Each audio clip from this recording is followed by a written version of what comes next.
Acclame les grâces, peuple de Dieu. Père, je te rends grâce et je te bénis. Je te dis merci, Seigneur, pour le souffle de vie que tu nous donnes. Prends le contrôle au nom de Jésus. Amen.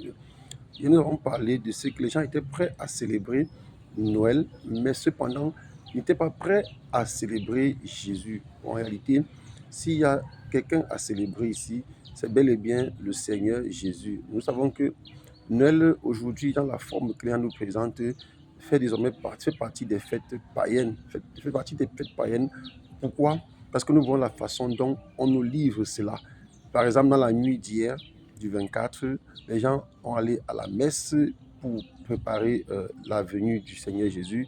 Ils ont fait des cultes et au sortir des cultes, les hommes de Dieu ont dû leur dire, allez dans la paix du Christ. On a dû leur dire, soyez bénis. Mais est-ce qu'ils ont véritablement montré cette paix de Christ? Est-ce qu'ils sont entrés, autant pour moi, dans cette paix de Christ une fois rentrés chez eux? Non, parce que beaucoup se sont retrouvés dans des milieux mondains, des milieux qui n'honorent pas Christ. Est-ce qu'ils ont véritablement reçu cette bénédiction qui les a été déversée? Non, beaucoup n'ont pas reçu cette bénédiction à cause de ce qu'ils ont fait après. Oui, on a vu encore au petit matin des gens dans des boîtes de nuit, des gens qui longent les rues, des gens qui ont passé toute la nuit à danser des musiques mondaines, alors que la veille, ils étaient à l'église, ils étaient au culte. Donc on comprend alors que, comme je le disais, cette fête qui est appelée fête de Noël ne célèbre aucunement la naissance de Christ, mais elle ne fait que renforcer le fait que Satan est responsable de détourner des âmes en enfer et qu'il passe par certains événements comme des fêtes. On a dit aujourd'hui, on sait aussi que la fête de Noël ressemble désormais à la fête du diable, qui est la fête Halloween, qui se célèbre tous les 1er octobre de chaque année. Et Noël est en train de, dont on parle, est dans cette logique-là, parce que le spectacle qui nous est offert est en contraste avec une fête qui serait celle pour célébrer la naissance de Christ. Nous savons que le Seigneur est, le Seigneur a toujours été et le Seigneur sera.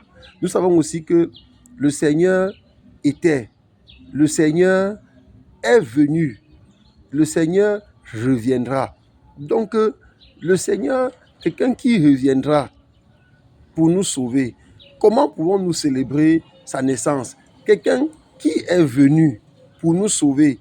Comment pouvons-nous célébrer sa naissance? Quelqu'un qui a toujours été. Comment pouvons-nous célébrer sa naissance? Non, nous ne pouvons pas célébrer la naissance de Christ, mais nous devons plutôt célébrer le fait que nous avons la vie éternelle en Jésus. Nous devons plutôt célébrer le fait que le Seigneur s'est offert en sacrifice pour nous. Le sacrifice que le Seigneur s'est offert pour nous est plus important que sa naissance. Les gens célèbrent sa naissance, mais ils ne sont pas prêts à prendre le temps, passer le temps avec Christ. Ils ne sont pas prêts à célébrer le sacrifice à la croix. Ils ne sont pas prêts à montrer leur joie par rapport à la vie éternelle qu'ils ont obtenue grâce à Jésus. C'est pour ça, bien aimé, vous qui perdez le temps, vous qui tombez dans les activités mondaines parce que vous dites célébrer la naissance du Seigneur Jésus, il ne s'agit nullement de la naissance de Jésus-Christ. Et il est important que vous sachiez, la vie éternelle vaut plus que la naissance du Seigneur Jésus. Alors toi qui m'écoutes ce matin,